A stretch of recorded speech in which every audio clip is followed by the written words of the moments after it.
There we go. Okay, I welcome you all. It's not Paul this evening because I think most of you are aware from reading the announcement that I sent out, if you got beyond the first few lines, that Rena has gone downhill substantially, and they are trying to make arrangements to get her home and with hospice care. Paul indicated early on that he wasn't sure he would be able to be here tonight, and indeed he is not, so he will have to listen to the recording this time. I have been, of course, very concerned about Paul. He's been, I've worked with him so closely that, you know, I'm feeling what he's feeling at this point, and been very concerned about it. And so the first thing I would like to do before I introduce our speaker for the evening is read to you from Mosiah 9, starting at verse 39, and this is the RLDS version. And this is where Alma was preparing to baptize people in the waters of Mormon. And I've come to really like this because I think it's a good counsel in general, and I feel like it's particularly important for us as we stay close to Paul and Rena. And now, as you are desirous to come into the fold of God and to be called his people, and are willing to bear one another's burdens, that they may be light, yea, and are willing to mourn with those who mourn, yea, and comfort those that stand in need of comfort, that ye have entered into a covenant with him, that ye will serve him, keep his commandments, that he may pour out his spirit more abundantly upon you. This evening, we have Rick Bennett talking about an old explanation of the origins of the Book of Mormon. And Rick has been on several times, and so I hardly feel like I need to introduce him, but he does run the Gospel Tangents podcast, and those of you who were here a few minutes ago, he's trying to recruit President Beasy, I think, and I'm not sure if any of us can be of any help with that. That he would like to interview him. So it was interesting to see that Rick teaches math and statistics, and that apparently his major discipline is statistics. I've had some statistics courses, and the thing that struck me particularly was the fact that it's just plain old not intuitive. So it's a lot of work. If it were intuitive, we wouldn't have casinos. Is that about right? Yes, definitely. Yeah. And that he has worked as a research biostatistician in the fields of dermatology and brain injuries. He's interviewed a lot of interesting people. I got on to a portion of that and found some particularly interesting things that I would like to look at. So we're happy to have Rick with us tonight, and Deb will be sharing in an opening prayer before Rick starts. Let's go ahead and pray, please. Our Lord and our God, we thank you so much for this opportunity to be together tonight. And we're especially mindful, Lord, of Paul and Rena in their absence. knowing, Father, that you are with them. And we just lift our prayers to you that Rena may be comfortable and that Paul might be at peace. We know, Lord, that it's not always easy to be a caregiver, but because we have faith in you, we trust that they are in your hands and in your loving care. As we go together tonight in our journey of this Perspectives Forum, we ask that we will do so respectfully, and that we will learn from those things that Rick will present to us tonight. We thank you, Lord, for the opportunity to be here and ask your blessing upon each and every one. In Jesus' name, amen. Amen.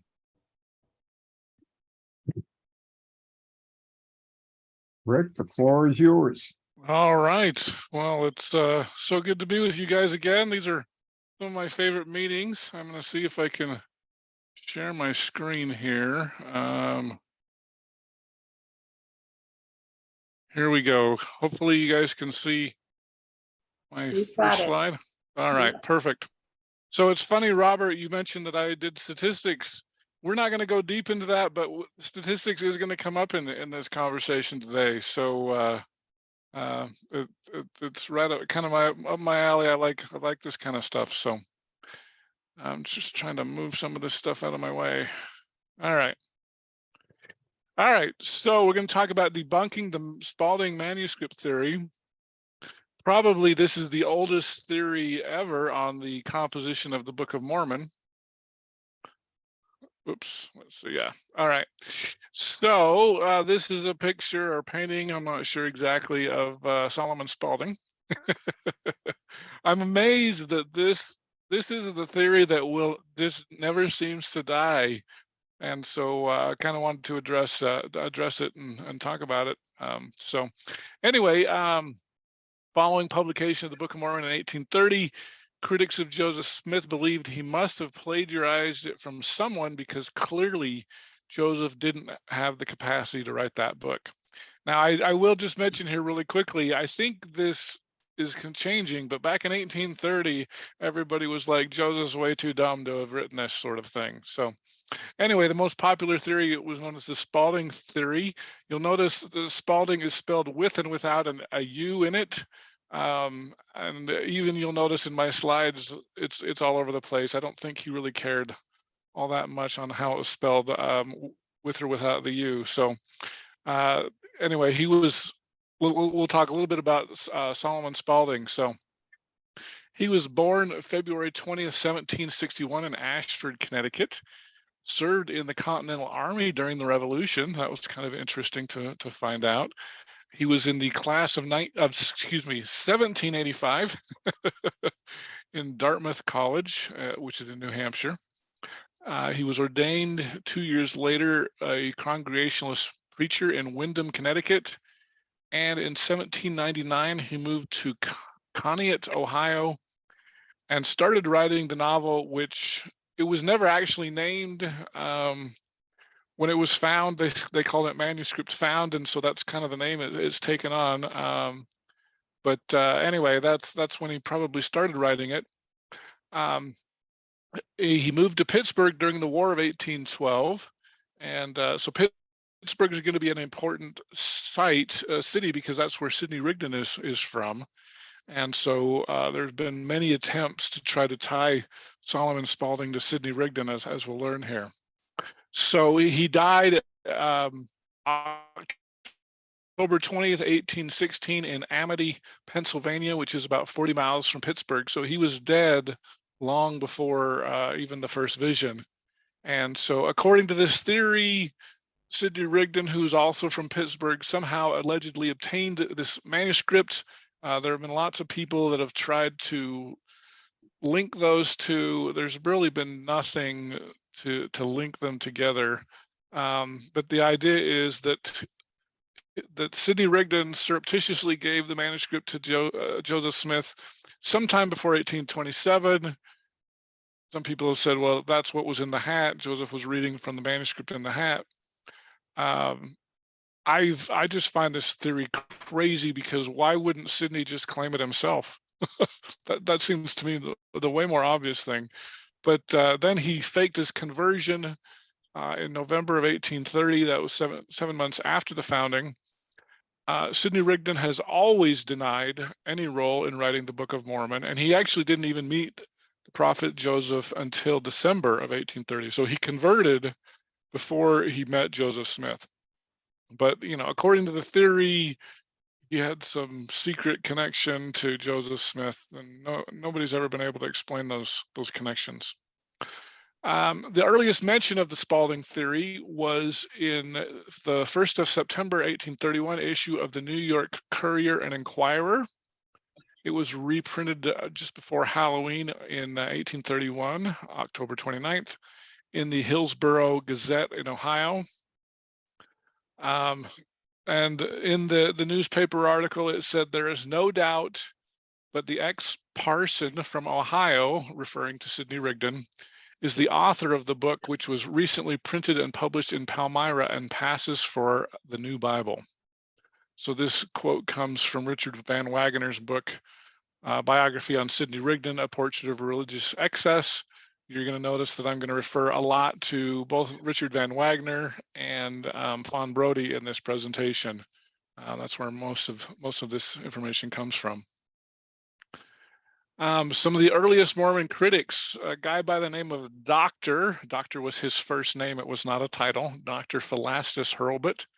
He lived from February 1809 to June of 1883. He was a former Methodist minister. He joined Joseph Smith's Church of Christ sometime in 1832 or 1833.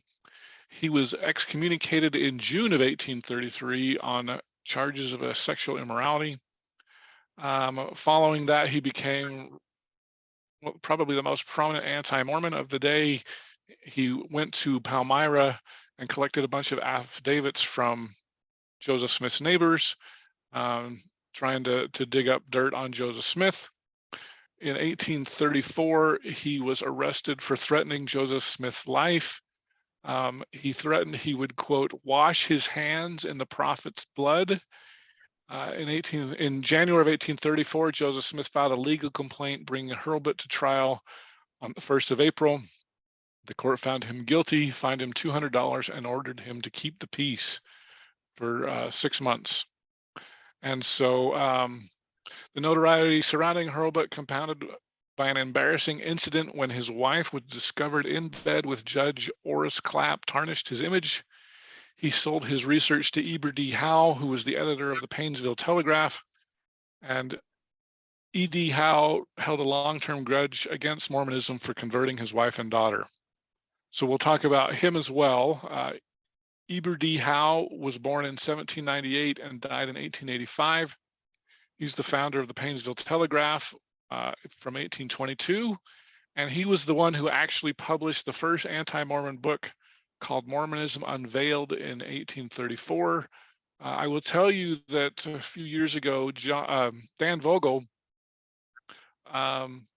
actually published a scholarly edition where he footnoted all of the charges of E.D. Howe in the book. It's really fascinating. Dan did a great job with that book. I highly recommend it. So you can get that. I think that's through Signature Books. I can't remember. One of the other interesting things about E.D. Howe, a lot of times we like to paint these guys as villains. He was actually a strong abolitionist, and his home was used as a station for the Underground Railroad. So I'll put in a good word for that there with E.D. Howe. So between Dr. Philastus Hurlbut and E.D. Howe, those were the two people who collected most of the information on the authorship of the Book of Mormon as early as 1834. So according to Fawn Brody on page 144 of her book, No Man Knows My History, now to his bitter chagrin, he found that the long chase had been in vain. And we're referring to Philastus Hurlbut or Hurlburt. Once again, spellings are very loose back then. Sometimes there's an R in his name, sometimes not. For while the romance did concern the ancestors of the Indians, its resemblance to the Book of Mormon ended there. None of the names found in one could be identified in the other.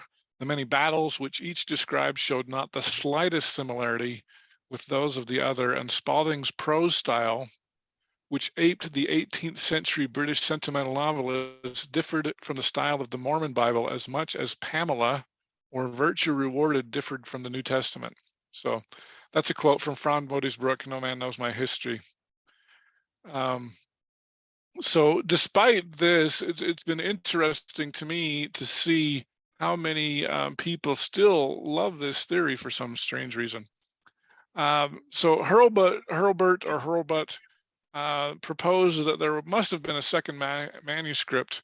E.D. Howe wrote to Robert Patterson, the Pittsburgh printer mentioned by Spaulding's widow. He replied that he had no recollection of any manuscript being brought there for publication. Neither would he have been likely to have seen it, as the business of printing was conducted wholly by Lambden at the time. Disappointed in this source and unable to get any confirming evidence from Joseph Smith's neighbors in Western New York, Hurlbut had to be content with insinuating that Sidney Rigdon, who had once lived in Pittsburgh, was somehow responsible for getting the Spaulding manuscript into Joseph Smith's hand. So that's another quote from Fawn Brody's book, page 449. So, and Fawn Brody continues, if the evidence pointing to the existence of a second Spaulding manuscript is dubious, the affidavits trying to prove that Rigdon stole it or copied it are all unconvincing and frequently preposterous. First, there is no evidence that Rigdon ever lived in Pittsburgh until 1822. So this is 6 years after Spaulding's death. Rigdon became the pastor of the First Baptist Church. Robert Patterson Jr., son of the Pittsburgh printer, conducted an exhaustive research among the old settlers of the vicinity to try to establish the truth of the Spaulding theory. This was in 1882, 66 years after Spaulding's death. Many were familiar with the theory and believed it, but few could give first-hand information. Rigdon's brother-in-law, not a Mormon, and Isaac King, the old neighbor, swore to him that Rigdon did not go to Pittsburgh before 1822. Mrs. Lambden, the widow of Patterson's partner, denied any knowledge of Rigdon, as did Robert Dubois, who had worked in the print shop between 1818 and 1820. So another reference from Fawn Brody's book. And then we have to according to the theory, we've got to tie Sidney Rigdon to Joseph Smith somehow before 1830, when his first visit in December of 1830 is well documented. So Brody continues, the tenuous chain of evidence accumulated to support the Spaulding-Rigdon theory breaks altogether when it tries to prove that Rigdon met Joseph Smith before 1830. Rigdon's life between 1826 and 1829 has been carefully documented from non-Mormon sources. It is clear from the following chronology that he was as busy and successful preacher and one of the leading figures in the Campbellite movement in Ohio until August of 1830, when he broke with Alexander Campbell over the question of introducing communism into the Campbellite church. He was one of 4 key men of that church. It cannot be held that Sidney Rigdon rewrote the Spaulding manuscript before 1827, since the anti-Masonry permeating the book clearly stemmed from the Morgan excitement beginning late in 1826. So there, in Brody's book, she lists a table of all the funerals, marriages, and other meetings between 1826 and 1830 that Sidney Rigdon attended, along with gaps of where his whereabouts aren't known. But there is no link between Joseph Smith and Sidney Rigdon prior to 1830. It just doesn't exist. I know a lot of people are still trying to find that, but no link exists. Now, my belief, if you want to believe the Spaulding manuscript, which I have a hard time with, just read the manuscript. Like, it's honestly, it felt to me like I was reading Gilligan's Island. Like, it's that kind of humor. So we'll do that in just a minute. But E.D. Howe sold his newspaper for $600, but the newspaper folded later that year in January of 1835. A man by the name of L.L. Rice purchased the assets of the Painesville Telegraph in 1839 to 1840. Rice then moved to Hawaii and took all the documents with them. He moved in the 1880s. James Fairchild, who was the president of Oberlin College in Ohio, suggested that Rice look through the documents in search of pre-Civil War slavery information. It was at that point that the Spaulding document was discovered. L.L. Rice notes, quote, "There is no identity of names of person or places, and there is no similarity of style between them." Rice continues, this is a letter to Joseph Smith III in 1885. Rice says, "I am of the opinion that no one who reads the manuscript will give credit to the story that Solomon Spaulding was in any wise the author of the Book of Mormon. Finally, I am more than half convinced that this is his only writing of the sort, and that any pretense that Spaulding was in any sense the author of the other is a sheer fabrication. It is easy for anybody who may have seen this or heard anything of its contents to get up the story that they were identical." So I've got a link here. You can actually view the manuscript. I've got a screenshot there. It was donated originally to the Community of Christ and Joseph III. Then it was housed at the Oberlin College.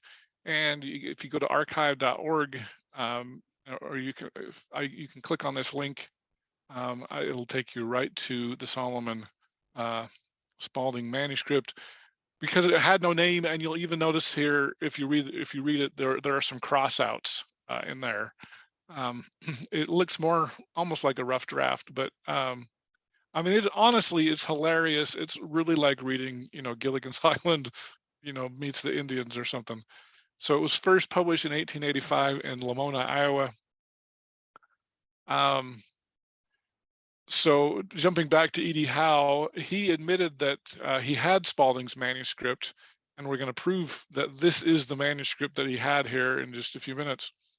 It was obvious that the former minister's work, A Secular Test, was not the source of the Book of Mormon, a lofty religious tome. Although the introduction, ethnological assumptions, and mystical lore were undeniably similar, to explain the enigmatic gaps in genre and plot, Howe wrote that his witnesses claimed Spaulding had, quote, "altered his first plan of writing by going farther back with dates and writing the old scripture style in order that it might appear more ancient." So Howe further purported that through some unspecified means, and the details are always really fuzzy on this, I will say, people who still believe this, Rigdon must have secured this hypothetical second revised manuscript while he was living in Pittsburgh. He concluded, quote, "We therefore must hold out Sidney Rigdon to the world as being the original author and proprietor of the whole Mormon conspiracy until further light is elicited upon the lost writings of Solomon Spaulding." So even E.D. Howe knew, and Philastus Herbert knew, this doesn't, I mean, just bears superficial resemblances to the Book of Mormon. And so therefore, clear back in the 1834, they're already saying, well, there must be another manuscript. Clearly it's not this one. But I just say, read it. I've got a screenshot here of kind of some of the introduction that you can see from that archive.org website. I will say this, the introduction bears some striking resemblances to Joseph Smith's history. The introduction states that the author found, quote, "a flat stone and raised it with a lever," which sounds very much similar to Joseph Smith's account. The stone was found near Conneaut River, near a fort. And you could read that there, but I'm gonna jump ahead.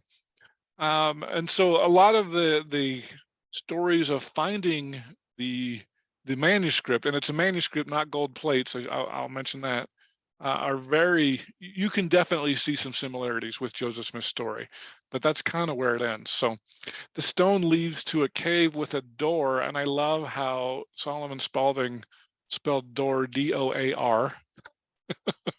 He had some atrocious spelling. Quoting from the manuscript story, kind of sounds similar to Joseph Smith, My mind filled with awful sensations which crowded fast upon me would hardly permit my hands to remove this venerable deposit. He goes on to say that it contains 28 rolls of parchment. And this is where we start to diverge a little bit, written in elegant, and I love how he spells elegant, E-L-I-G-A-N-T, hand, with Roman letters and in the Latin language. So no Reformed Egyptian, we're definitely Rome and Latin. Here we go. My favorite thing there, he talks about healthy, buxom lassies. And so that's why I titled this slide. I've got some extremely poor spelling. He can't spell Mississippi, can't spell Europeans, extricated from the Watry tomb. The king stepped forward, S-T-E-P-T. He talks about the Indians performing many odd gesticulations. The timber which we hewed, H-U-E-D, on 2 sides. And then the healthy buxom lassies. That's actually a pretty funny story. If you really want to enjoy like some light reading, it really is like Gilligan's Island, or the Monkeys or something like that. But let's talk a little bit about some of the main characters. Fabius was the leader of the ship, and the Emperor Constantine sent Fabius to go to Britain, which he misspells constantly. Some of the other characters are Lucian and Trojanus, Droll Tom. When he talks about the Indians, he refers to them as Delawanics, kind of sounds like Delaware. The Ohans or Ohians, the Scioto and the Kentuck Indians, they're all having very American sounding names. We'll talk about the storm. I mean, this kind of bears some really superficial resemblances to the storm that Nephi experienced. It says that they arrived near the coast of Britain when a tremendous storm arose and drove us into the midst of the boundless ocean. Soon the whole crew became lost and bewildered. They knew not the direction for to the rising sun or polar star, for the heavens were covered with clouds, and darkness had spread her sable mantle over the face of the raging deep. Their minds were filled with consternation and despair. And then crossed out is, and unanimously agree that. So he crosses that out. What could we do? How be extricated from the insatiable jaws of a watery tomb? Then it was that we felt our absolute dependence on the almighty and gracious being who holds the winds and floods in, and then it's illegible, hands. From him alone could we expect deliverance. So, I mean, you can see some very superficial similarities, but I mean, when you read it, to me, it's pretty clear that this is not the Book of Mormon. Let's jump into chapter 1. Yeah, I think just reading the manuscript is the best evidence against the theory. But when they landed in America on the 5th day after we came in sight of sand, we entered a spacious river and continued sailing up the illegible, probably river, but I don't know what it says there, many leagues until we came in view of a town. Immediately the natives ran with apparent signs and surprise and astonishment to the bank of the river. After viewing us for some time and receiving signs of friendship, they appeared to hold a council for a few minutes. Their king then stepped, S-T-E-P-T, forward to the edge of the bank and proffered us the hand of friendship, and by significant gestures invited us to land, promising us protection and hospitality. We now found ourselves once more on terra firma and were conducted by the king and 4 chiefs into a town, whilst the multitude followed after, shouting and performing many odd gesticulations. So it goes on to talk about sharing a meal. The Indians, quote, fell to dancing, shouting, whooping, and screaming at intervals, then dancing, jumping, and tumbling with many indescribable distortions in their countenance and in delicate gestures. In fact, they appear more like a company of devils than human beings. Now, I don't know about you, but this does not sound like the Lamanites by any stretch. It sounds like a caricature of the Indians that I'm sure was common in the 18th, or even if you want to go back to 1799. I thought I would give you guys kind of a, I'm not going to read the whole thing to you, it's 162 pages, but contents of manuscript found. Chapter 1 talks about Fabius. He's kind of the hero of the thing. He was born in Rome, and he goes on a mission to Britain with 2 T's. Discovered a new land inhabited by natives with many odd gesticulations, dancing and singing. Often these natives barked like dogs and sounded like bullfrogs. I don't get any of that in the Book of Mormon. Chapter 2, Fabius negotiates a treaty with the natives to obtain 6 wigwams. I don't think the word wigwam is even in the Book of Mormon. In return, the natives received 50 knives and a scarlet cloth. Captain Lucian and Fabius become judges over their crew and built houses of worship. So we've got a little bit of religion in here, I guess, if you count that. Fabius and crew were Christians, of course. Trojanus becomes their minister of choice. Since there were 7 women on board, these women are allowed to make their choice of which man to marry, because they're clearly not getting back to Britain, leaving 6 men single. Fabian notes that the natives were uncivilized like an orangutan, which is just a great spelling. They ate dinner, got drunk, and retired 2 by 2, hand in hand. Ladies' heads a little awry, blushing like the morn, they resolved to build a church. Oh, it's funny. It's hilarious, I think. Chapter 3, the language of the natives was the Delawanics. They were tall, wore loincloths, and clothing was made of animal hair. The one half of the head of the man was shaved and painted with red, and one half of the face was painted black. Dogs were sacrificed to their god, and Fabius tells of a strange mud wrestling ceremony. Chapter 4, Fabius begins a strange discussion about whether the sun or the earth is the center of the universe. He decided to go up the river to find other civilization. Fabius, Crito, and a Delawan interpreter meet the king and bring an animal called a mamoon. Maybe that's a baboon. I don't know what that is. Back, a mamoon is bigger than an elephant, docile, provides milk, and its fur is shaved to make clothing. I don't know what that is. Crito notes that these people are also ignorant savages, but they are kind like Christians. They go up the Susquehanna River to a city called Okwahan and receive further gifts from the king there. Chapter 5, after further travels, Fabius and crew meet the new race of people. They meet a group of farmers with domesticated animals, such as elk, turkeys, and geese. This group of people manufactures iron, lead, and steel tools. They make beautiful pottery, but buildings are very simple. Chapter 6, Fabius reports that a group of people called the Ohans had an alphabet and wrote on parchment. Their constitution and laws are committed to writing. They love to write poetry. And then I don't know what Religion 7 is. I was trying to decide if that was supposed to be religion. They do, I think it's chapter 7. They do discuss religion. These Native Americans believed in an omnipotent being who is self-existent and infinitely good and benevolent. This being formed 7 sons that managed the affairs of his empire.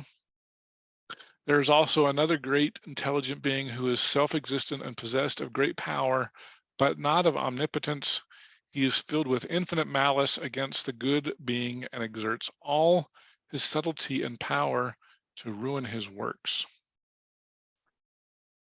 So there's 2 chapter 8s. The first chapter 8 is an account of Baska. A partial story of a man named Baska is told. He was celebrated as a man of the most brilliant and extraordinary talents.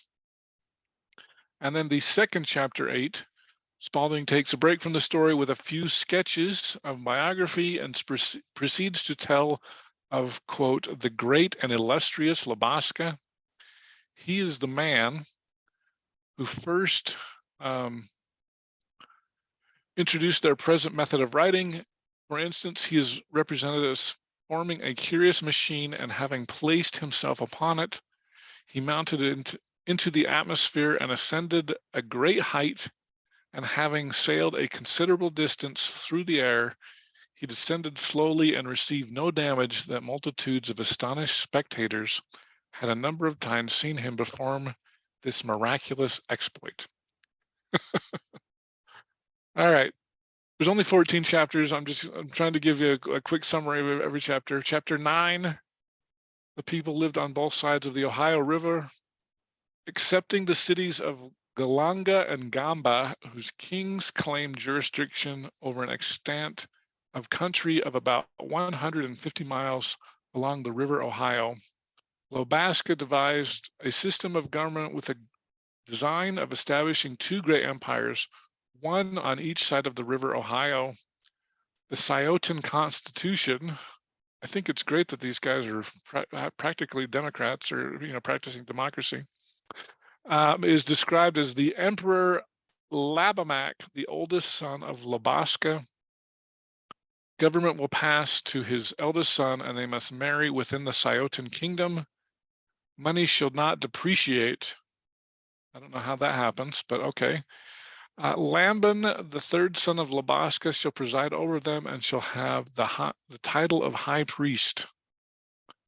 Chapter 10 deals with the military arrangements, amusements, customs, and the extent of the empires. The Scioto and Kentuck Indians believed that a strong military was the best deterrent. Sounds like modern beliefs here. Both groups held military drills for soldiers 4 times a year, with a mock battle once per year. Then Spaulding talks about courting rituals. Men and women wear different colors of feathers to show that they are available. Once a couple has decided they like each other, they meet the parents and arrange to date 10 times within 60 days. If all goes well, marriage follows. Chapter 11, the Scioto had a son named Elsion, and the Kentucks had a daughter, Lamesa, of marrying age. Their constitutions said they were only to marry within the kingdom. This was kind of a Romeo and Juliet kind of a thing, you can tell. However, an exception was made to allow them to marry. Some were not happy and tried to disrupt the wedding, but finally Elsion and Lamesa were married in a traditional wedding. It's just hilarious to read this. Chapter 12. Following their marriage, Elsion of the Kentucks and his bride Lamesa of the Scioto surreptitiously leave for the land of the Kentucks. Apparently this was not part of the bargain of the Scioto. They demanded that Lamesa return to Scioto, and if she did not return, they would declare war on the Kentucks. It was their understanding that they would remain in the Scioto. After much discussion, the Kentucks would not return Lamesa, but offered to give the Scioto something as reparations to avert war. Chapter 13, we're almost done here. There are quite a few speeches from the leaders of the Scioto and the Kentucks about how to handle the situation. The Scioto considered reparations and asked for the death of Elsion. Of course, that was rejected, and so they made preparations for war. Lamesa and Elsion felt sad for starting the conflict, but declared their love for each other. And then we're on to chapter 14. So it's the last chapter, although it doesn't actually appear to be finished. The war grinds on, there's a lot of death. At one point, the two sides declare a 2-day armistice so they can bury the dead. The leaders begin to work on different stratagems to win. They attack at night, assuming the other side is asleep. Once again, there's a lot more death. They bury the dead in a giant mound of mass graves. That kind of leads to the mound builder myth in the Ohio area, you can tell. King Sambo, the king of the Scioto, attacks a fort and finds La Mesa. Cruelly, he kills a woman trying to protect La Mesa. La Mesa asks him to kill her too because she does not want to return. Then Elsion leads a counterattack on the fort and ends up fighting Sambo hand-in-hand combat. Elsion kills Sambuel with the sword and frees everyone in the fort. The war appears to be winding down with the death of Sambuel, but it is not clear how the story ends. It just ends very abruptly. There's a little bit more to the manuscript, but it does not appear to be part of the story. To me, it appears to be Spaulding talking in his own voice, not of the book. I'll quote a little bit here, but there's actually a piece here which signed by D.P. Hurlbut, Dr. Philastus Hurlbut. So it's a note to the copyist. On the other side of the paper in which the above is written in what seems to be the hand is the following. And this is really hard to read because he apparently uses a lot of abbreviations. But Itham Joiner, privilege to erect mill, and privilege of, I don't know if that's water, WTR, I don't know what that is. Wright has preference, and he next to fix, to take out water for himself to be at 1/4 expense of keeping dam in repair. If wishing to sell to G.V. Wright, I don't know, Governor Wright, I don't know what this is. Privilege being if I don't sell to another his works, but not privilege of water. I don't know. It's really hard to read this part. Joyner and W. Brigham agree to build a house for their use.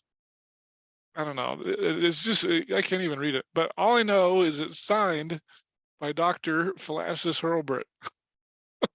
So this is clearly the document that he saw in 1833, or yeah, 1833, and then gave to E.D. Howe, who published it in Mormonism Unveiled. So we've found the document.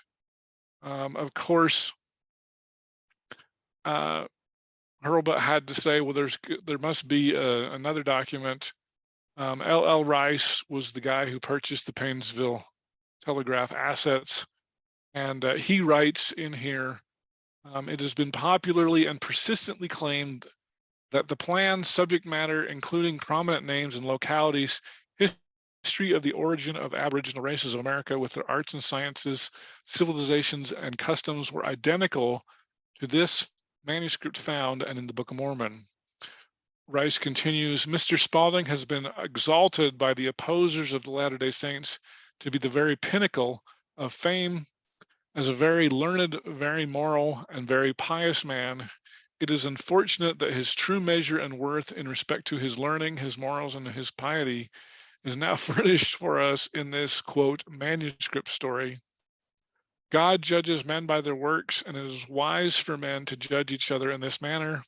And when we estimate Mr. Spaulding by the content of his work as exhibited in this document, we must grade him down on a very low level, whether in respect to scholarship, mental powers, moral purity, or pious attainments and tendencies. So L.L. Rice doesn't hold back. This is a letter to Joseph Smith III. He continues, upon reflection since the writing of the foregoing, I am of the opinion that no one who reads this manuscript will give credit to the story that Solomon Spaulding was in any wise the author of the Book of Mormon. It is likely that anyone who wrote so elegant a work as the Mormon Bible would spend his time getting up so shallow a story as this, which is at best but a feeble imitation of the other. I totally agree with L.L. Rice. But it's so strange to me. I can't believe how many people continue to try to revive this Spaulding theory. Mark Hoffman tried to create a document to create a link between Sidney Rigdon and Solomon Spaulding. So this was in the 1980s. He created a land deed that was signed by both Sidney Rigdon and Solomon Spaulding. Of course, it was later ruled a forgery. past owners of the document include Ken Sanders and Steve Mayfield. I interviewed Steve, and he talked about buying it from Ken Sanders for $4,000. So, I mean, the Hoffman forgeries are actually worth a lot of money still, and people who buy them know they're forgeries. That's the funny thing. So I've got a link there to my interview with Steve Mayfield where he talks about purposely buying this forgery because he thought it was cool, and he's since donated it to BYU. But that's not all. So, you know, that kind of comes, I don't remember when Steve exactly bought it, but the forgery clearly was done in the 1980s. In 2008, there's what we refer to as the Jockers study. Stanford researchers Matthew Jockers, Daniela Witten, and Craig Criddle concluded that 57% of the Book of Mormon was authored by Sidney Rigdon and Solomon Spaulding. So this was published in Oxford, you know, well-respected journal. I remember at the time reading it and reviewing it, and I had some questions about it. You know, in fact, this is where the statistics come in. Jockers and company had used a new technique called NSC, Nirish Shrunken Centroid. Apparently, this is used by cancer researchers in rare cancers, and so the idea is you pick. Well, I'm not totally sure, but it sounds like, you know, Robert mentioned before I worked in the College of Dermatology and worked on some brain injuries and things. When you're doing kind of a DNA type study, a lot of times you'll try to identify 4 or 5 or 6 possible genes that might be related to, say, breast cancer or psoriasis or something like that. And so it sounds like that's kind of the thing that they were doing. And so the idea was they took Sidney Rigdon. Well, they didn't take Joseph Smith, which I thought was really interesting because they couldn't. The reason why they had a valid reason for not including Joseph Smith. It's hard to find documents that were actually written by Joseph Smith, and they didn't believe that the Book of Mormon was one of those. They were trying to prove that it was written by somebody else. So Sidney Rigdon, they picked 5 or 6 authors: Oliver Cowdery, Martin Harris. I don't remember who they were. There's a link there at the bottom where it goes into more detail if you're interested in it. It's a very technical article. But one of the problems was the study was very flawed.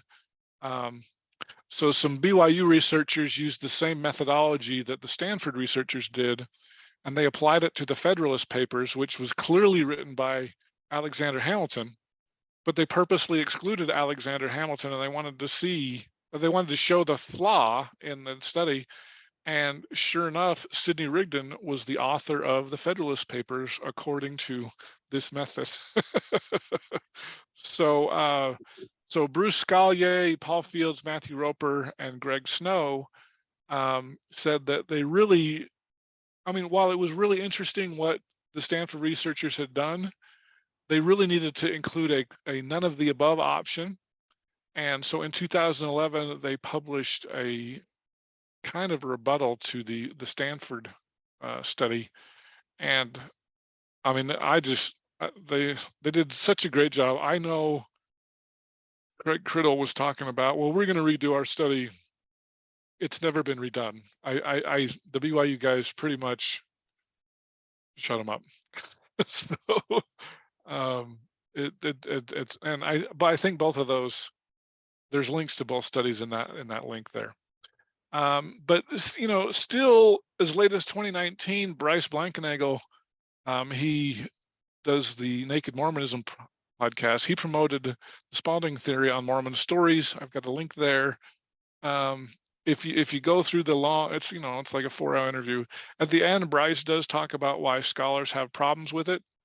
So I'll give him credit for that. But he's like, there's some good stuff here. And my comment is, every time people bring up the Spaulding manuscript theory, I'm like, have you read Manuscript Found? And most people haven't. They're like, well, there's all these, because you can kind of see some superficial things, the storm and, you know, the Indians, but it's just, I just think it's a joke. But anyway, I thought I would share Richard Van Wagoner's conclusion. The weight of scholarly studies since Von Brody's seminal 1945 No Man Knows My History biography of Joseph Smith has all but eliminated the Spaulding theory and Rigdon's complicity. The earliest Book of Mormon critic, Rigdon's former mentor Alexander Campbell, opined in 1831 that Joseph Smith, profoundly affected by the salvationist Christianity of 19th century Protestant America, was in fact the author of the work. So Alexander Campbell thinks it was all done by Joseph Smith. He doesn't buy anything about this. Thought I would share a few takeaways. If you go to that link, Spaulding's work is just 162 pages, and it's in a pretty large font. I didn't even worry about that. The Book of Mormon is 588 pages. Even if Joseph Smith used the entire Spaulding manuscript, he would have still had to come up with 426 more pages, which is, you know, 72%. So if you wanted to, even if you want to claim that Spaulding was the author of the Book of Mormon, maybe at best a quarter to a third is all you could claim. Joseph Smith still had to come up with 3/4 of the information. Of course, Solomon Spaulding is one of the many evidences that Americans had the ideas about the origin of Native Americans. I will admit there are some remarkable resemblances between Spaulding and Smith's discovery of their manuscripts. You know, when you talk about finding the gold plates and that sort of a thing, there are some remarkable resemblances there. Also, some big differences. We're using Latin versus Reformed Egyptian. So, and they're off by 1,000 years. We're talking about Constantine versus, 600 BC. So it's about 1,000-year different. Many proponents of the theory have never actually read manuscript found. They just find a nice article or website or whatever that says, hey, Solomon Spaulding wrote the Book of Mormon. And so therefore they have to assume that there's a second manuscript, just like E.D. Howe and Dr. Philassus Hurlburt said, in order for this theory to make any sense, you've got to have a lost manuscript. And then the conclusion, not a single mainstream scholar supports the Spaulding theory. If you talk to Dan Vogel, you talk to anybody, I mean, they may have their own ideas, but there is literally not only nobody that supports it, but most scholars ridicule the theory. It's just, it's supported by amateurs and hobbyists who by default have to discredit Von Brody and Richard Van Wagoner, who normally they would support their scholarship. So it's just a terrible theory. So I've got a list of sources here, and I'll share this with anybody who wants, and then I'll open it up for questions. Okay, thanks, Rick. I see that Monty, you have your hand up. Go ahead. Good evening. I really enjoyed Rick's presentation. Rick, is it possible that the same spirit that inspired Solomon Spaulding also inspired the pinning of Gilligan's Island? I think so. I'm pretty sure that's true.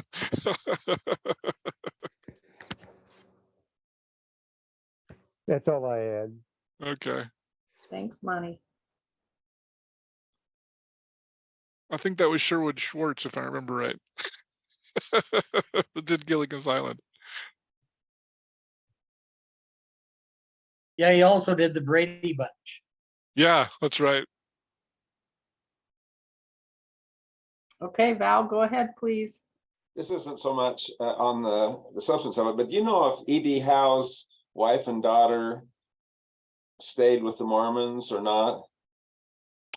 Oh, that's a good question. They did through at least 1834.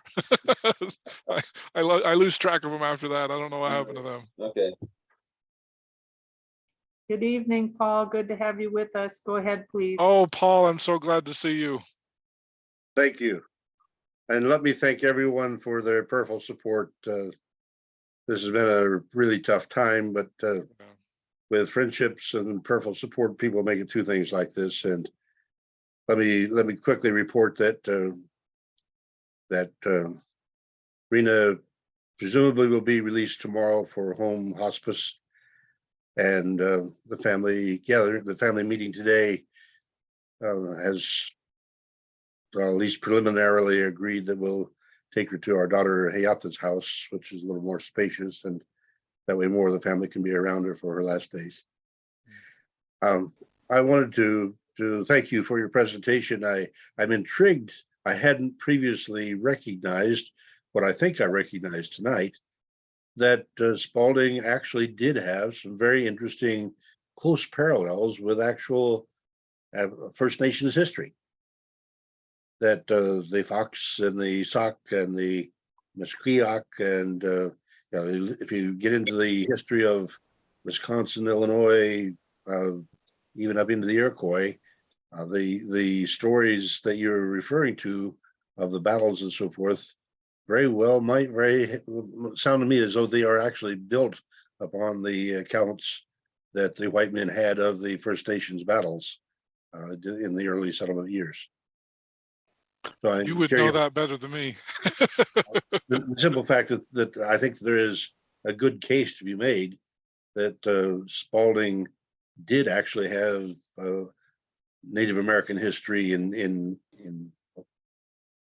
his book, but slightly distorted, I think. But nonetheless, I just was intrigued by your presentation night that it at least highlighted for me some of the things I've read about the conflicts between the Sauk and the Fox, for example, the Ilnuik and the Fox in Illinois.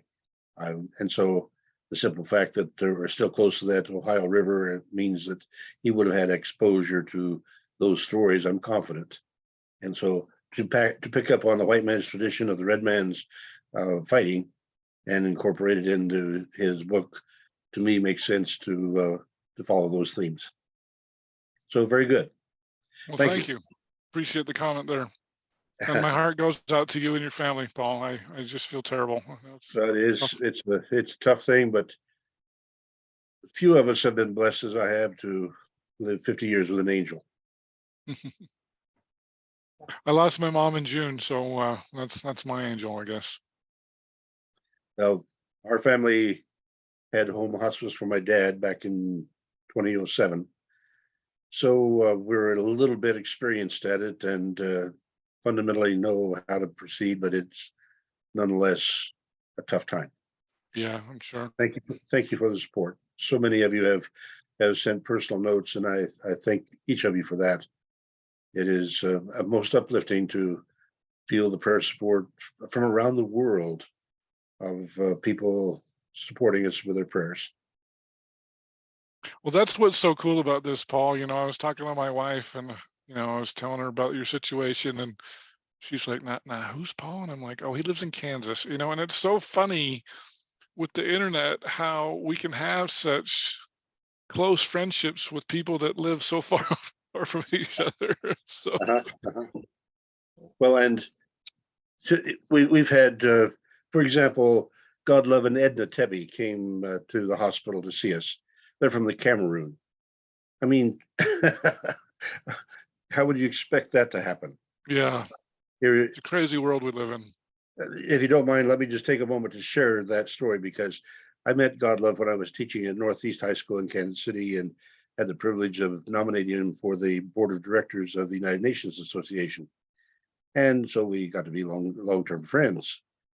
His wife was a school nurse, and after they got acquainted with us, then they came to the hospital when Rena got her kidney, brought balloons and helped to celebrate. And then a couple of years after that, we got a call from Edna, and it happened to be the day after I'd put on the sign at church to listen to his quiet whisper. And then the next day, here comes a call from Edna Tebby saying, would you please come to the hospital and see my principal? She has diabetes, cancer, and took off one of her feet. And so she's going through a lot of the things that Rena's gone through, but Rena might be able to share some help. So that evening we went. And when we walked in, the two ladies recognized each other. Rena had been the babysitter for Missy Condit when she was a little girl growing up in Tahiti. Hmm. And she'd been adopted by the Condits, who were missionaries there. And she came to the United States, had gone to school here, had her PhD, was a principal in the school, but here had gone through these health issues. We were able to pray with her, and Rena was able to offer some coaching, and she lived another 3 years.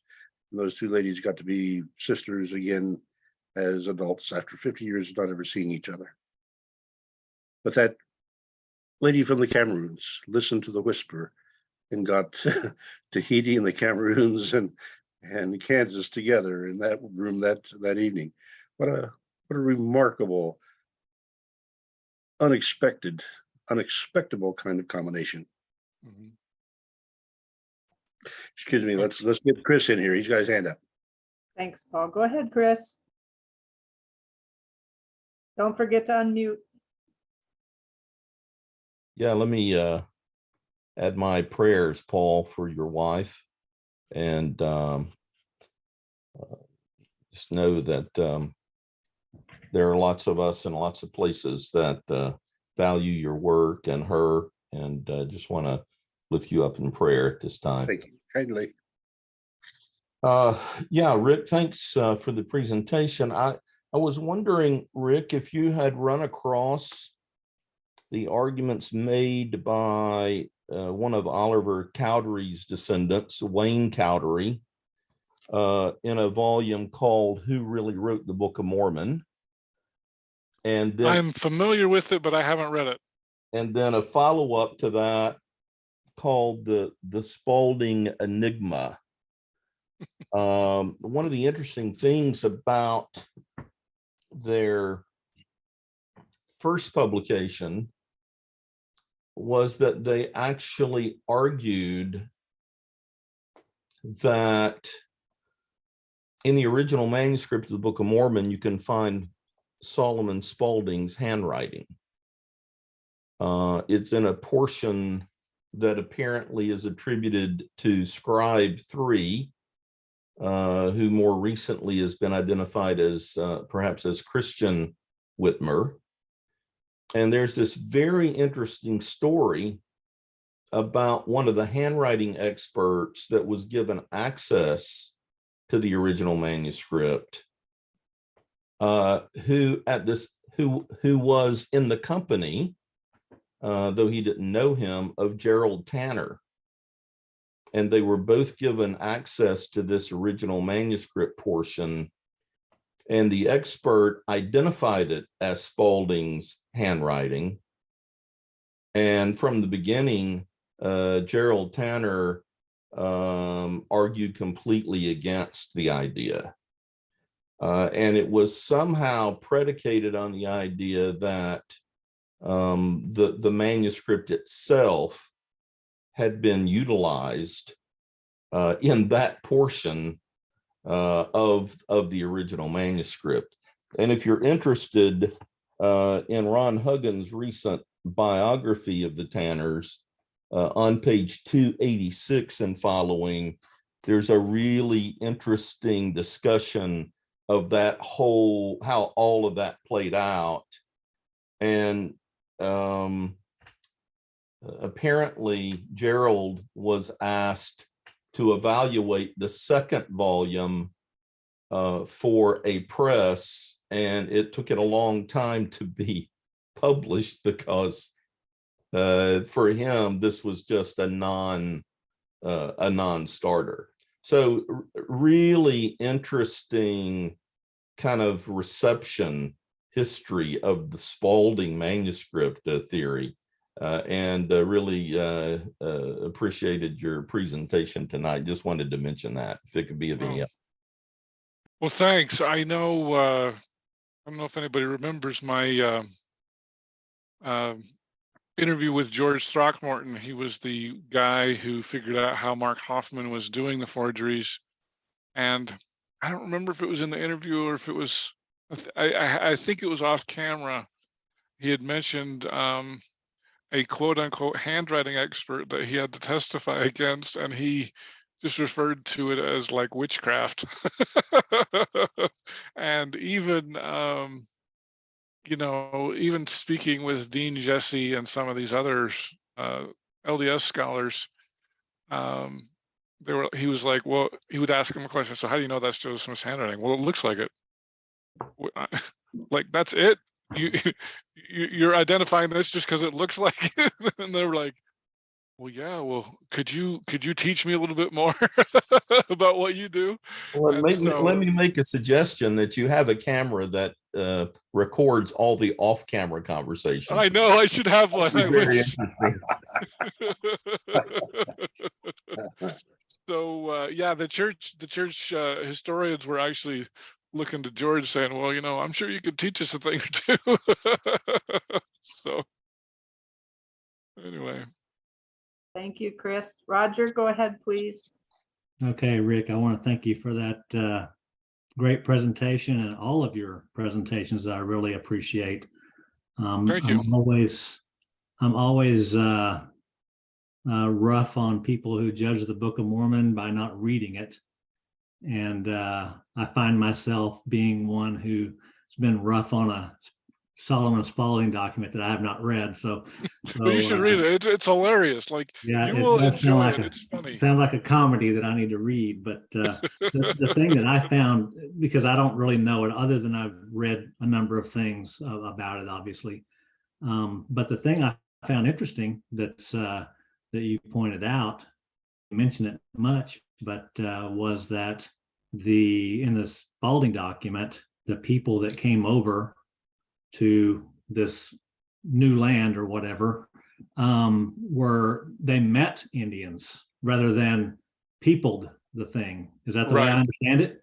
That's exactly right. Yeah. I mean, that right there alone is a huge difference, really, in the whole, background of the people here. And so you kind of breezed over that, but to me, it's kind of a big thing that it's a whole different kind of philosophy of what happened here and where they came from and what have you. Where what you're saying, the document from Spaulding is more of a, hey, white man came over and met some Indians and that kind of stuff. So anyway, that was really neat, great stuff. I look forward to reading more about it and appreciate that. Well, and I think anybody who reads the Spaulding manuscript should just plan on it being funny. So. Thanks, Roger. James Lucas, go ahead, please. There we go.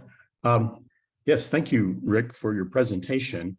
I was wondering, the Spaulding theory, as a couple of people have suggested already, it's almost its own subject.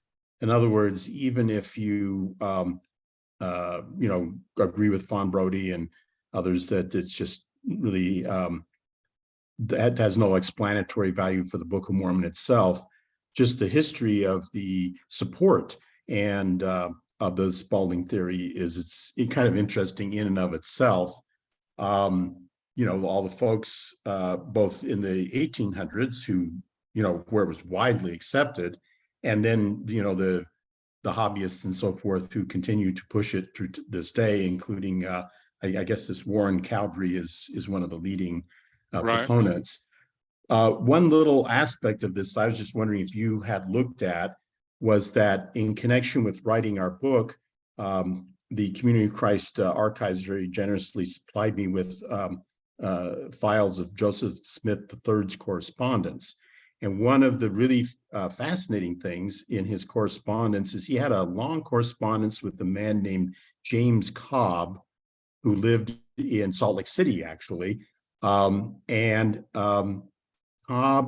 was the bulk of the correspondence was about Cobb telling Joseph Smith III that he was sure he had somebody in Palmyra who would swear out an affidavit that he knew Sidney Rigdon before 1830, that Sidney Rigdon had come to Palmyra to visit the area and was in the area before 1830.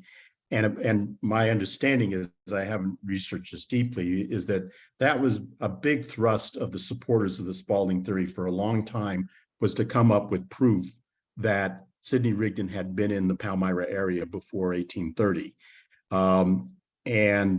Of course, this correspondence peters out because in the end, Cobb can't, it fell through. He was in the end not able to generate this affidavit from this old resident of the area. But there was a long correspondence between him and Joseph Smith III, arguing about whether that was likely or going to happen and so forth. And my understanding is a lot of other people, that was a key element, was that they really were trying hard. I mean, there was people who went and really interviewed a lot of Palmyra residents to try to get them to come up with somebody who said that they had met Sidney Rigdon in the area before 1830. I was just wondering if you had kind of come across this or had any thoughts about that particular aspect of the defense of the Spaulding theory. I mean, I think the biggest proponent besides Warren Cowdery is probably Dale Broadhurst.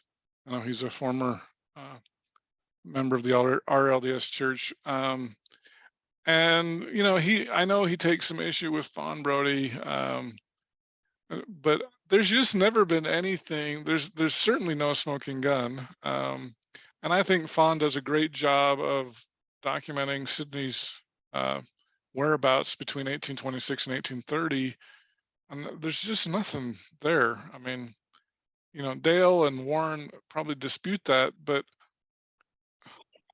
I mean, to me, the theory is ludicrous, because why wouldn't Sidney just do it himself? Like, if he's got a manuscript, why is he giving it to this knucklehead Joseph Smith, the farm boy who doesn't know anything? Like, what's the benefit to Sidney of that? And then surprisingly joining his church 6 months later. Like, it doesn't make any sense. Like, if you're going to start a church, like, do your own translation. If you've got this manuscript, why are you giving it to Joseph Smith? It makes no sense to me. So yeah, I mean, there might be some people that might, quibble a little bit with well, Sidney was really in Pittsburgh, or he was really in Palmyra, or wherever. Okay, but what's the logic? Like, it doesn't make any sense. I don't understand it. So yeah, well, the thing is, I guess this is not anything I've researched, the thing is, I don't know anybody else has researched, but the appeal of the Spaulding theory, the mysterious, inexplicable appeal of the Spaulding theory, is almost a story in and of itself. Well, it's like the grassy knoll, right? The gunman on the grassy knoll. You just can't let go of it. It's just so the magic bullet, That's right. So, that's right. I see here in the chat, John Mueller said something. I'll just share that really quick. John said, I'm struck by the storm resemblance to the short document found on the coast of Brazil. It was lost when found in an archive more recently. Idioms not known when it was first reported. I'm not sure what storm He's that having he's trouble referring to. with his browser and his Oh, Zoom. okay. So I'm not sure about that. I mean, there are resemblances. I mentioned the first storm, well, even, I interviewed Philip Beale, is his name? No, that doesn't sound right. The guy who went around Africa and he was trying to circumnavigate Africa. Philip Beale? Yeah, it is Beale. Okay, good. Yeah. And he got down to Cape Town, and that wind just blew him almost to Florida. So I mean, I think any storm, I don't know about this one in Brazil, but it sounds like that's pretty common around both the Cape of Good Hope and what's the one in South America called? That's a rough one too, going around the Cape Horn. Cape, yeah. So I mean, yeah, and I think any sea, every pirate, every every person who's been on the sea has been in a storm. So I guess you'd expect if you're going to be on this seas for a year or whatever, you're going to run into a storm. So, If I can intrude there, I think that John is referring to the characters document that was put forward by someone who claimed to be a prophet in Brazil. And we had the presentation by Ron Smith a year or so ago, who showed that that was basically an inversion of the characters document that we have from the Joseph Smith translation, the same document that Jerry Grover has translated, that Blair Bryant has translated, that Mary Jo Yekel has translated, and so here we are with simply having I think a mirror reflection of that document that is what materialized. Just as a point of clarification. Yeah. Then Val has a comment. Given the complete lack of correspondence between the Spaulding manuscript and the Book of Mormon, the topic of Sydney being in Palmyra is moot, at least for the Spaulding theory. yeah, I agree. I mean, I just think it doesn't make any sense. And, and I find manuscript found just hilarious to read. Just to read the spelling, like his spelling is atrocious. Yeah. So. Okay, Monty, go ahead, please.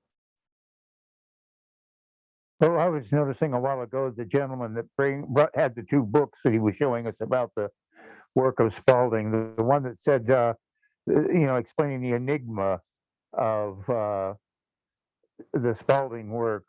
That book looked like it was about 700-800 pages long, and the Spaulding work was what, 160 pages long?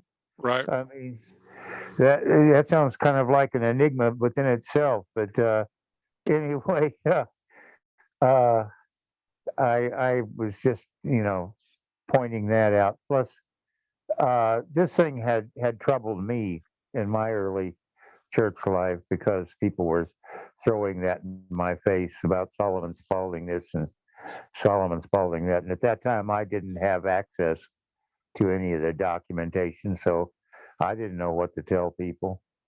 But a lot I just tell people, read it. Just read it. Yeah, a lot of damage has been done. Yeah. By folks who are just passing things on. Of course, I understand that anytime I'm describing something that I consider important that I've accomplished in my life, I'm very careful not to let truth get in the way. And so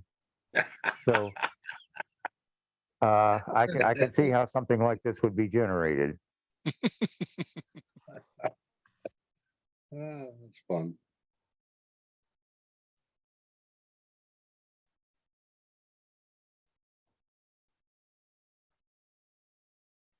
Okay, David, go ahead. Thank you. Great presentation, Rick. I really appreciate it. I was intrigued, partly triggered by Paul's comments. You go through that. Book of Mormon couldn't have been written by Joseph Smith, so it had to come from Spaulding. Well, did Spaulding write it, or is there a pre-Spaulding document out there somewhere that somebody ought to go out and find and prove that Spaulding didn't write his document? Well, and it's funny that you say that, because it seems to me within the last, I'll say 5 years or so, there is a movement, in the 1830s, Joseph Smith was an idiot. There's no way he could have written the Book of Mormon. And now it's flipping around to be like, well, Joseph Smith was very intelligent and he used to read a lot. And I mean, Jonathan Neville is kind of advocating that. William Davis is advocating that. They're kind of fighting with Brian Hales a little bit, because Brian's going with no, Joseph wasn't a smart guy. He was, second or third grade education. And so it does seem to be a lot of people are not a lot, but a few people are saying, hey, Joseph was a religious genius. He read a lot. He was a lot smarter than people give him credit for. And so it's kind of interesting to see how that's changing. Oh, it raises that same question about Solomon Spaulding. Was he a genius that created that all out of his own head? Or were there other sources? Were there sources out there that somebody ought to go digging for to show that Spaulding got hit this part from here and that part from here? We know he didn't get it from Gilligan's Island, but still, he got it from somewhere. Yeah. Gilligan's Island was inspired by Solomon Spaulding, I think. But it seems like, isn't the monkeys, like they used to have that goofy TV show, like, and just the stereotypes and the wigwams and everything, like it's just so stereotypical. It just makes you wonder. Yeah. Well, and let me just mention this other thing really quick, because I think Dan Vogel has documented, for those who want for a naturalistic explanation of the Book of Mormon, it's easy. Dan has said, well, look, you got View of the Hebrews, and you've got the Spaulding Manuscript, and you've got all these documents. There were lots of people in the 1700s and 1800s that were trying to say, how did the Indians get here? And so, they point to Joseph Smith and say, this was just kind of the civilization he was living in.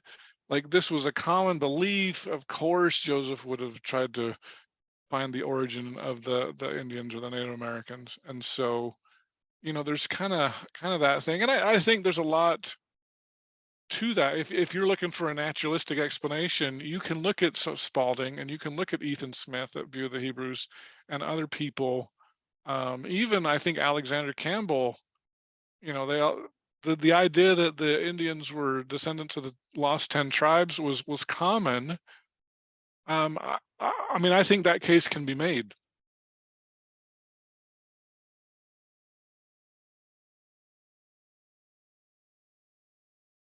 James Okay. Lucas has his hand up. Go ahead, James. Yeah, just to put a little plug in here, Rick, if you let me glom onto your presentation here.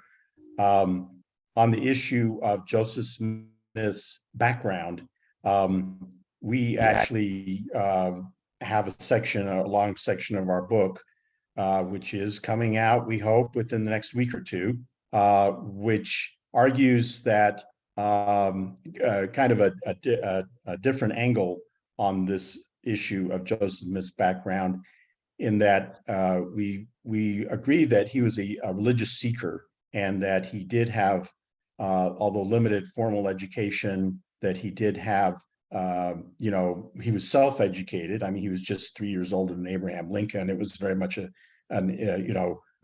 was very much there are many people like that in his time and place. And that, so he did, read a lot and have a lot of acquaintance with the religious controversies of his time. But of course, our argument is that just made him a good translator, that was why he was able to be such an effective and capable translator, rather than an author. And we tried in the book to, we have another section where we say why we think that the translator argument is stronger than the author argument, but that I think we need to, we argue that we need to recognize that Joseph Smith wasn't a ignorant country bumpkin, that, he came from a distinguished, a family background of educated people, and that he himself, like many of his contemporaries, although he had limited formal education, was a very, self-educated, curious, religious seeker. So I'm just, Yeah. throw that in on that particular issue. I'm waiting for your paperback to come out so I can get a copy before I get you on. I need to get you and Jonathan on. Sure thing. It'll be soon. Cool. Rick, would you do me the favor of going back to your slide presentation?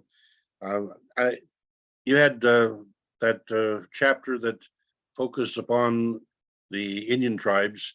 Scioto was one of them, and I'd like to review that again, because since that wasn't an exhaustive list either. but the simple fact that as the more I think about it, and I haven't had a chance to dig into any good research, but here he's got the Scioto and the Kentuck Indians.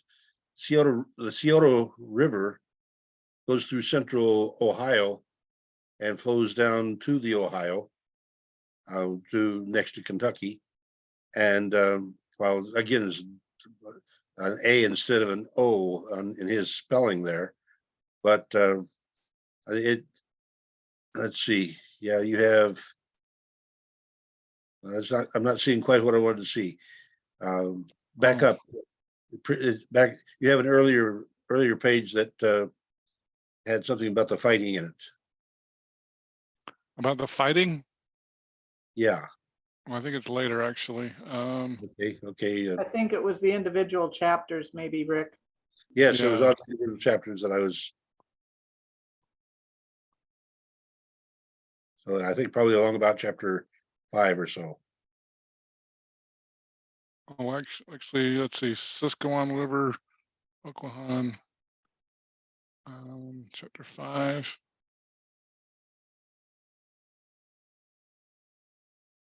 Okay, chapter 6.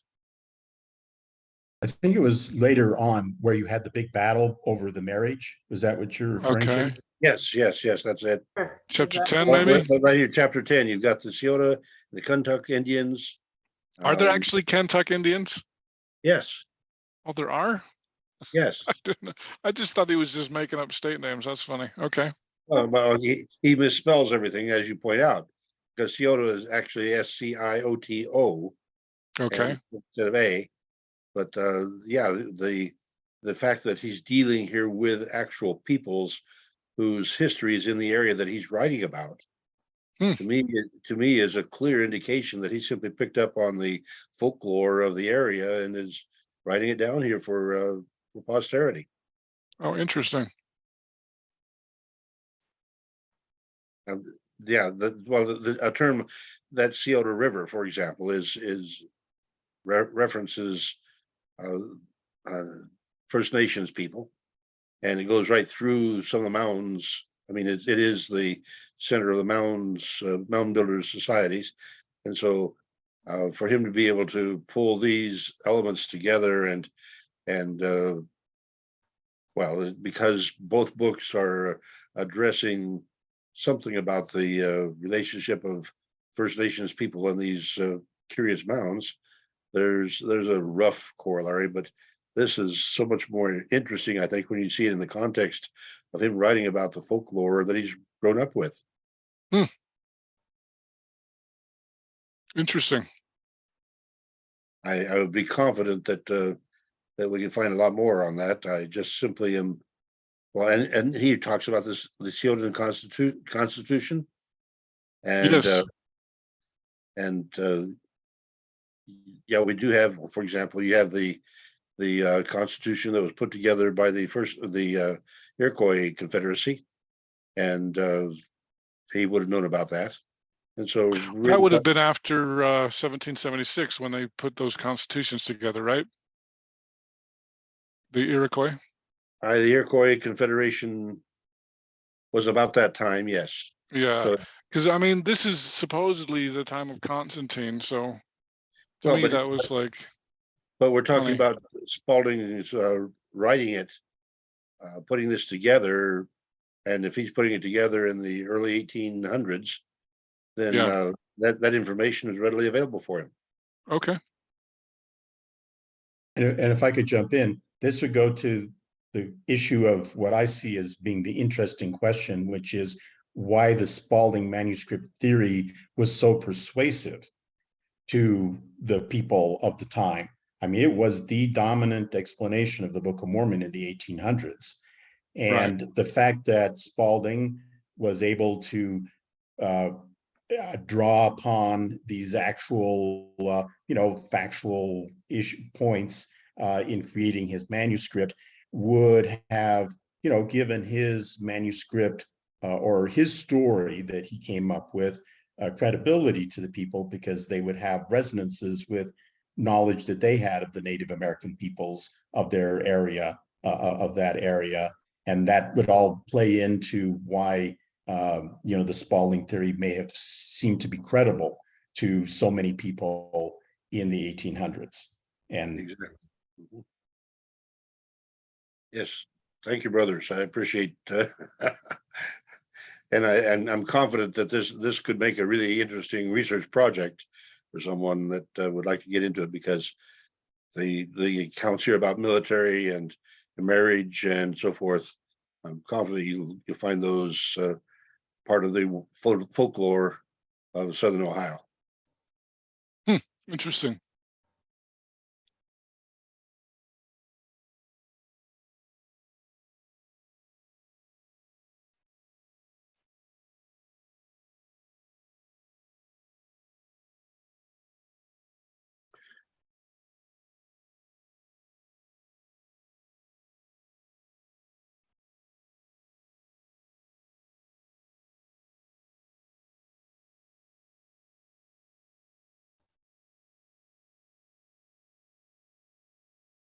I just see a couple comments in the chat. I'll just add those. Val Larson said Spaulding doesn't fit Dan Vogel's theory because the Indians being here is just a brute fact in his story.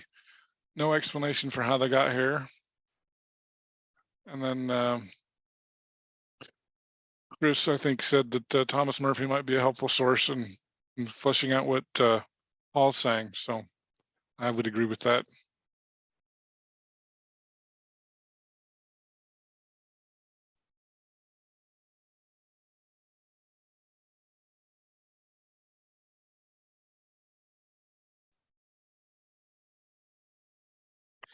I think I saw Ron Smith on, and I'd like to check on his brother if I can, because Alan Smith is one of those people we've been praying for some time with his liver transplant. Ron, if you're still there and yeah, I'm still care here. to speak. We appreciate that, Paul, and we really, our hearts go out to you. But Alan is it's a long road, but he's doing better. He was able to be off his ventilator for 16 hours yesterday, and that was a big step. He and his dialysis didn't clot, and all of the problems that they're having. They're still having difficulty with his lungs. They can't get enough. He has a tracheostomy, and that's helped quite a bit, but he does have trouble breathing, and so they keep having to take off a liter at a time or something of fluid, and his kidneys haven't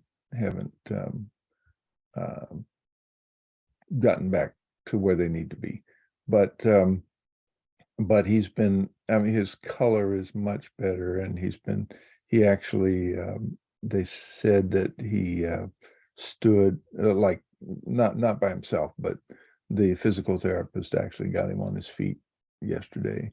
And so it's encouraging, and it's slow. That's Valley said they told me it was going to be slow, and I'm beginning to learn what slow means. So I saw a picture that she had posted, and he had a sparkle on his eyes and smile on his face. I was so pleased to see that. And oh yes, his he's all there in terms of his mental acuity. He loves to make jokes and things. It's just that he can't communicate very well. When I was there a week ago, approximately, I had him get a tablet up that he could write with his finger on, because he was having so much trouble communicating because he doesn't have a voice, and they're going to start working on that if he can get his breathing down to where he doesn't need his help so much. But he was able to write on his on the tablet and communicate that way. And I thought that was pretty neat. I mean, his writing wasn't very good, but he was able to do it. And so that was kind of a fun thing. I said, look, you guys, if I ever get like this, please somebody put a computer up there somewhere for me, so I can, because even Stephen Hawking was able to communicate with they fixed up a joystick for him so he could Right. pick out words. But anyway, so his progress is it's not steady at all, but it seems to be forward more than not. So we appreciate all the prayers that people have had. That's a blessing. Yeah. Rena's progress is because she, I think, went into diabetic coma. Among other things, they pulled 2 liters of urine out of her bladder in 2 days ago. So that uric acid poisoning has presumably reached every cell. Yeah. Her eyes are yellow, and she's still articulate on occasion, but much of the time no longer articulate. She was articulate for a little bit today, and so we appreciate those moments, but then much of the time she has told us that she said, love your sisters, love your brothers, love each other. This is the message from your mother. Praise the Lord. Yeah. Yep. Eternity is big enough for all of us, but there's some tough roadblocks in it that we sometimes have to work our way through and around. So I appreciate the support of people that are prayerful companions on the journey.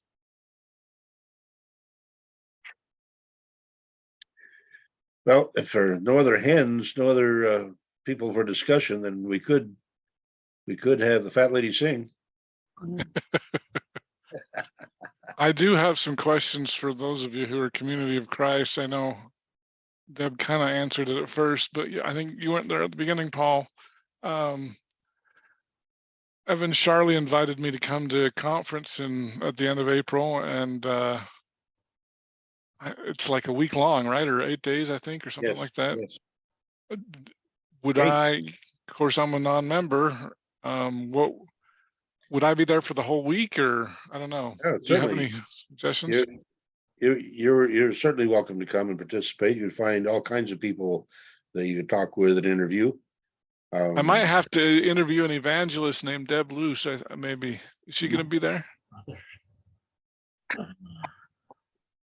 Yeah, I'm gonna be there. All right. It'll be my first. Well, I see in our church we like to call them patriarchs, and so I want to call you a matriarch. I know you go by evangelist, but I think it would be cool to interview a matriarch. Sound so old. I'm not that old. You got to watch him, Deb, when he interviews you. No, I know. I've seen those interviews.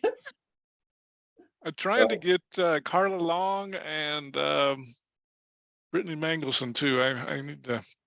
I should jump on them. It's Women's History Month in March, but I've already got too many interviews I'm booked up. But well, I would invite you and encourage you to come.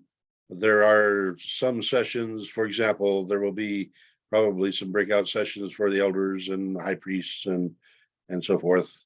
But there's almost always a session for the interested and just the general public. And so I think you would find no difficulty in keeping yourself entertained throughout. And clearly business sessions are, well, there's the delegates are all seated on the main floor of the auditorium. And so that leaves the whole balcony area available for visitors. And there's also some seating on the periphery of the delegations that So if you wanted to come sit next to my delegation, probably there would be seats there. And so, yeah, we should be a little bit careful about how much we interrupt with our conversation on the side, but it's a big enough auditorium that you can have a conversation on the side. Okay. And there'll be one of the things that appeals to me in the conference is the simple fact that you get such a remarkable synthesis of who the community of Christ really is. Because you're going to have people there from Polynesia, from Africa, from Latin America, and so forth, all around the world, and to be able to share with people. For me, it's been a special privilege because my wife speaks all the languages, and so we have friends in all those delegations. And this could be tough for me, couldn't it? Yeah, I'm sure it's going to be tough. Oh man.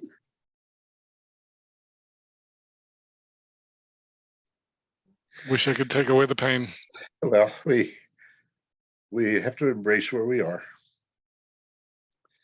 And I have been so remarkably blessed.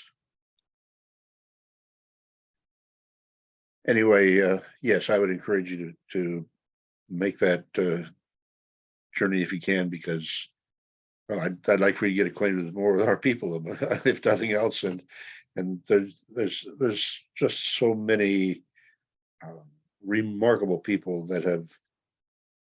Well, last week I had Bruce Nelson on as presenter for the climate issue. If you get a hold of Bruce Nelson and get an interview there, here's somebody who spent his life as an advocate for the environment. Earl Watt was on here earlier, and Earl Watt is someone whose efforts have improved the nutritional value of more than 20 countries. That is, he's helped to feed the peoples of more than 20 countries with his work with cowpeas and triticale. We're talking here about people whose personal stewardship is like that of my wife, phenomenal. So any of these that you can get acquainted with, I'd strongly encourage you to. You're going to find yourself with a delightful bunch of people. Paul, the first time I ever saw Rena was at World Conference.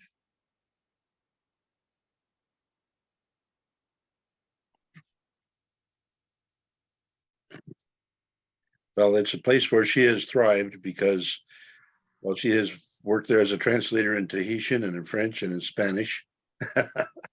And of course, she's had the pleasure of using her Chinese and Russian, a little bit of Arabic. Just fascinating to be able to escort a lady that can communicate with everybody in an international conference.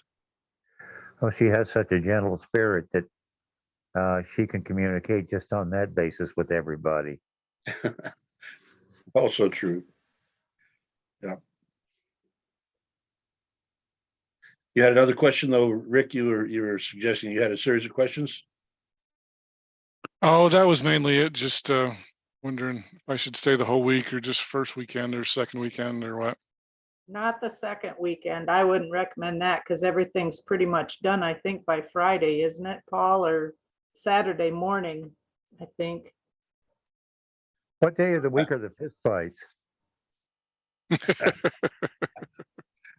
Yeah, I would recommend getting there for the first weekend, and stay probably through Wednesday. Stay as long as you want. If you've got the opportunity, it's the flag ceremony is awesome. To be able to see the various countries having their native peoples carry the flag in to be posted around the sanctum. And then to see those go out again, it's a reminder of whose we are. What God is doing in this world is rather awesome. And I don't want to put Deb on the spot, but do you think we could get together, Deb? Oh, absolutely. I hope so. Oh, I don't know about a camera. We'll have to talk about that, but All right. we'll definitely get together. Robert and I have already talked. We're going to do the walking tour of Independence that you did your Oh, nice. None? Yeah. He's Yeah. already told me he would go. I just It's won't walk as fast. it's a as long Monty. walk. It's at least probably 90 minutes, I would say. Yeah. We aren't gonna make it a race. We didn't either. That's neat. I would love to get together with you, but the camera's a little iffy, but we'll see. All right. Well, I'll work on you. Yeah, I'll try to get Brittany and Carla, trying to get them too. So. sure. Yeah, well, like I said, here you've already met a bunch of interesting people on the forum, and you probably can get several of these people firsthand. And so, How many of you are planning? Can I ask by raising the hand? I guess some of you got your cameras off, so you have to put up your other hand. 1, 2, 3, 4, 5. Okay. Well, I would love to meet as many of you as I could. Absolutely. And then I look at Bill and I say, are they having a general conference for the Strangites? You're on You're mute, muted, Bill.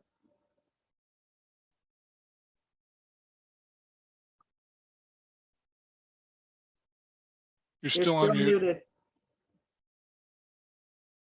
Bottom corner, you should just click on mute.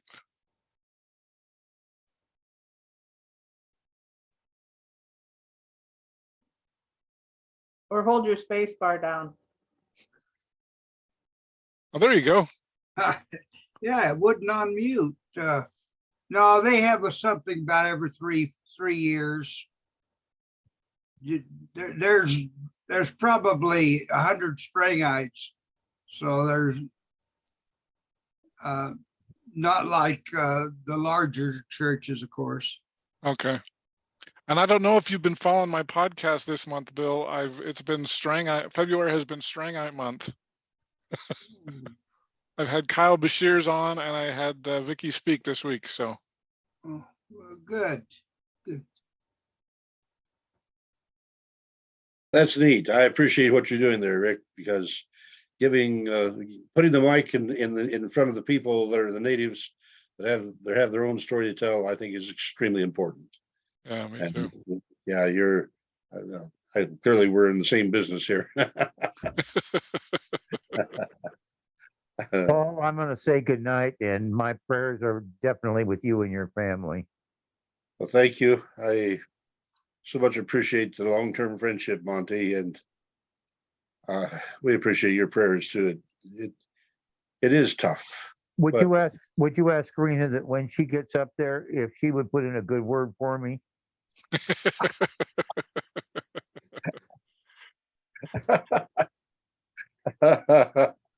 Oh, I think maybe I think maybe there's a line of us for that, Monty.